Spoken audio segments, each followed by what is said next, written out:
Welcome back to Paul's Tech News. As you watch this video and your consciousness is basted in a savory blend of the past week's newsworthy PC hardware morsels, you may experience an acute dopamine rush, mild euphoria, or even brief feelings of happiness. This is normal, and you should remain calm, focus on the sound of my voice and the vaguely helpful gesticulations I make with my hands, so you don't miss out on a recap of stuff that happened this week, like the Nvidia RTX 4080 Super launch, the AMD Ryzen 8700G and 8600G APU launch, and assorted tidbits revealing products in development that might be coming to market later in 2024. Truly, the only downside is that I have finally succumbed to a winter cold, so if you'll forgive me a few sniffles here and there, let's proceed with the tech news. Excellent! Today's video is brought to you by the Paul's Hardware store on paulshardware.net, the only official source for Paul's Hardware merchandise. Tantalizing t-shirts, brilliant beer sets, high-quality hoodies, and more, all featuring the classic thumbscrew for tasteful and refined viewers, or the 8-bit thumbscrew for tasteful and refined viewers who hate curves. New designs are added sporadically and at random, so head over to paulshardware.net and get some of that sweet, sweet merch right now. Or not right now, after you watch the video. Either way. The January 2024 GPU dump finally finished on Wednesday, with Nvidia squeezing one final turd onto the pile in the form of the RTX 4080 Super. And somehow, truly in Nvidia fashion, they managed to lop $200 off the price of the RTX 4080 non-Super, while still irking reviewers and consumers alike with misplaced expectations and the product marketing shuffle that typically surrounds new GPU launches. To be fair, the 4080 Super is a remarkably powerful GPU that is only surpassed by the RTX 4090 on the Nvidia side and the 7900 XTX on the AMD side, although the Radeon cards still lag behind in ray tracing performance. The price drop is a good thing, and we should welcome Nvidia's nod towards the fact that the 4080 non-Super was not priced aggressively, and while it's not an adjustment down to $700 or $800 for this class of GPU as we were offered with the 30 series, the $1,000 price is much more reasonable in terms of bang for the buck, especially compared with GPUs in the $500 to $800 range. So why was anyone disappointed? Well, what does super mean, really? With the RTX 20 series super cards, it meant that Nvidia had notably faster GPUs to sell for proportionally more money, and they had apparently run out of TI suffixes to use. For the 4080 Super, the performance uplift just wasn't there, or it was minimal, between 0 and 3 to 4% typically, and if you happened to be comparing to a good performing 4080 non-Super sample like I was, performance could even be just about dead even. So critical reviews were more focused on the fact that Super is a bit of a misnomer to apply here, and the fact that it kinda seems like Nvidia could have just done an official $200 price drop for the regular 4080 and called it a day.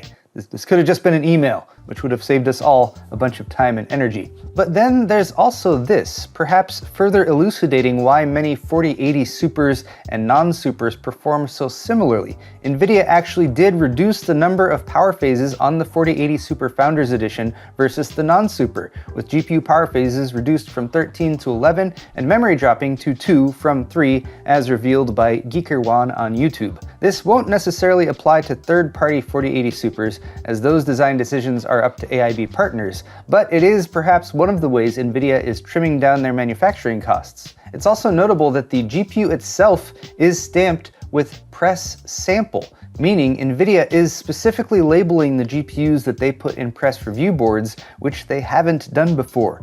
If you've ever heard of the term golden sample, you might understand why this could be a concern, but at least for now there's no indication that review units performed any differently than retail versions. If they did, then my 4080 Super probably wouldn't have performed so anemically versus its non-Super counterpart. The other big launch this week wasn't a GPU, but it sort of was too. The AMD APU lineup now has AM5 options, with the Tuesday debut of the $330 Ryzen 7 8700G and the $230 Ryzen 5 8600G. They both have RDNA 3 based iGPUs built in, making the 8700G the CPU with the fastest iGPU ever.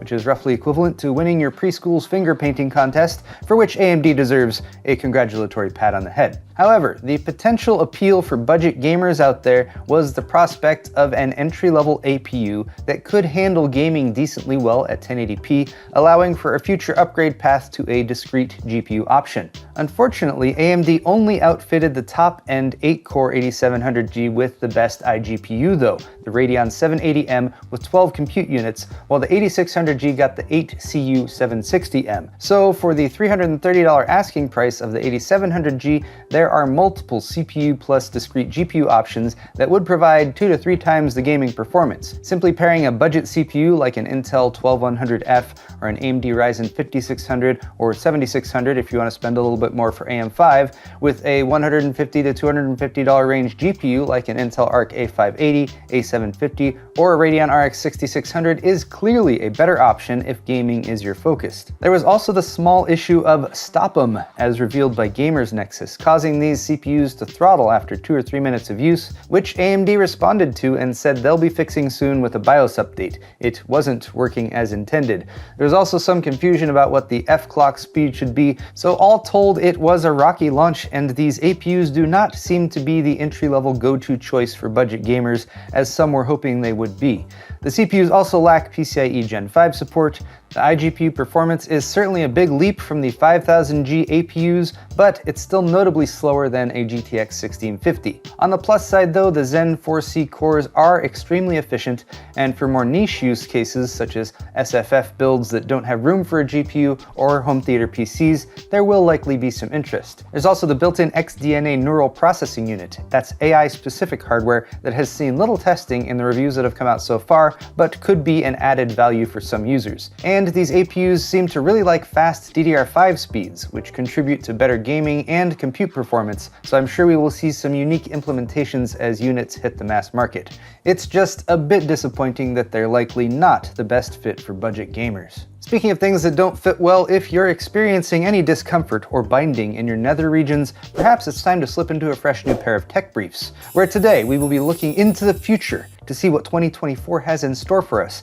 and the answer is even more AI. AMD is keen to hop on the AI hardware gravy train that has thus far mostly been delivering container-sized loads of cash to Nvidia, and it sounds like they have found some buyers. $3.5 billion in pre-orders have been tallied so far for AMD's MI300 series AI GPUs, which are supposedly comparable in performance to Nvidia's H100 option, while costing $10,000 to $15,000 per unit versus $20,000 to $30,000 for Nvidia's. Nvidia AI GPUs also have a 52-week wait time right now, also known as a year to some of us, so you can see why AMD has so many takers for their new product. And they'll need to sell a lot of them to elbow in on Nvidia's current data center GPU market share, which right now is at 98%. It would certainly be nice for Nvidia if they had more AI GPUs to sell, but supply constraints are tough and TSMC is at capacity, so Team Green might just have to make a deal with the devil and team up with Intel for chip packaging starting in Q2.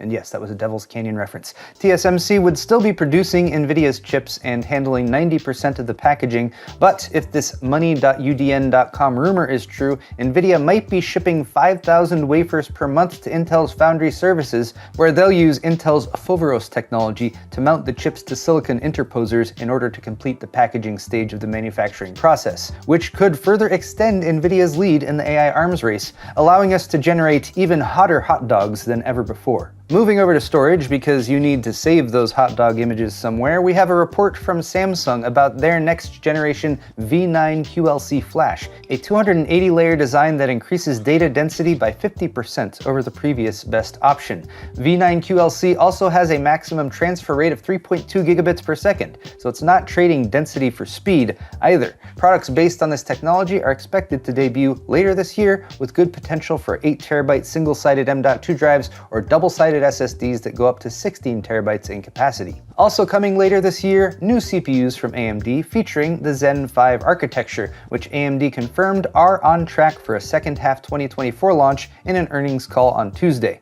Unfortunately, it wasn't clarified if they mean mobile Strix Point CPUs or desktop Granite Ridge CPUs, but who knows, it could be both. I am currently anticipating a June announcement at Computex, followed by a launch in July if we're sticking to the second half promise, and it's looking like there won't be X3D variants of the CPUs available immediately. Those could come later in the year, or possibly not until CES 2025 if Twitter leaker Kepler_L2 is sharing accurate information. I also heard that AMD might skip calling them the 8000 series and go with 9000 series, which would at least provide some distinction versus those 8000G APUs that just launched. So if anyone asks you about your next PC upgrade, tell them you're holding out for the 9950 X3D in 2025.